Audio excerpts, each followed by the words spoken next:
बंधु मु सुनीता आपण मानक स्वागत करुछि मो चैनल संस्कृति एवं परंपरा को। चंदन चर्चित नील कलेबर पीत बसन बनमाली केली चलन मणि कुंडल मंडित गंड जुगस्मित शाली हरिरिह मुग्ध बधुनी करे विलासिनी विलसती केली परे वैशाख शुक्ल द्वितीय चंदन अधिवास सर्वं रहस्यं पुरुषोत्तमस्य देवाः न जानन्ति कुतः मनुष्यः पुरुषोत्तमंक लीला सतरे अभेद्य अवर्णनीय अतुलनीय निराकार निर्गुण ब्रह्मंकर साकार रूप परिग्रह तत्सहित तांक सेवा पूजारे संश्लिष्ट केते जे नीतिकांति नित्य उत्सव नित्य सौख्य नित्य श्री नित्य मंगलं विहार्चित जगन्नाथ श्री वैकुंठ पुराधिप यथा देवे तथा देही न्याय ग्रीष्मर प्राबल्य को प्रतिहत करिबा उद्देश्य रे चंदन चर्चित होई चाप खेलंती चिदानंद महाप्रभु। एहा ही आजिठु आरंभ हेउथिबा द्वादश यात्रा मध्यरु अन्यतम। चंदन यात्रार विशेषत्व केवल भक्त मन को आनंद देवा पाई आजी कालिया सान्तंक ए भियाण सेथिपाई महाप्रभु निजे कहिछंती मद्भक्त विनोदार्थे करोमि विविध क्रिया। आजी हेउची वैशाख शुक्ल द्वितीया श्री छामुरे जेउ चंदन लागी हेब ताहा तो साधारण नुहे।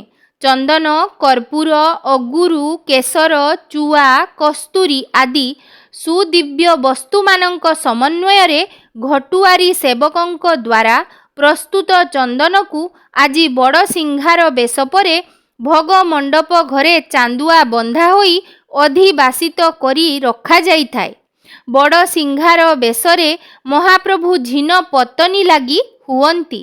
भोग मंडप घरे धो पखाल होई तीनोटी अष्टदल पद्म काटी तीनोटी रूपा पिंगण रे घटुआरींक द्वारा प्रस्तुत सुबासित चंदन को पूजा पंडा अभिमंत्रित करी सेथिरे केतकी तुलसी दयणा धला बासना फूल पकाई अधिवास करंती। अन्यान्य दैनंदिन नीति संपन्न हेबा परे महाप्रभु पहुड़ जाइथांती। किंतु आजी जे चंदन जात कालिया सान्तंक आखि को निदबा काहू आसीब। यात्रार कल्पना महाप्रभुंकर चित्त चंचल करे। शयन ठाकुर गर्भगृह रे विजे हुवंती नाही। पथ्यभूतात्मको देवः पथ्यमूर्तिः परात्परः विश्वाकारो विश्वगर्भः सुरहा च सुरेश्वरः। तेबे पवित्र वैशाख शुक्ल द्वितीया चंदन अधिवासर पावन अवसर रे महाप्रभुंकर दिव्य दुर्लभ अवकाश नीतिर दर्शन करिबा सहित महाप्रभुंकर जल लागी अधिवास एवं चंदन अधिवासर दिव्य दुर्लभ दृश्य को आमे माने मध्य आगकू वीडियो माध्यम रे दर्शन करिनेबा चालंतु।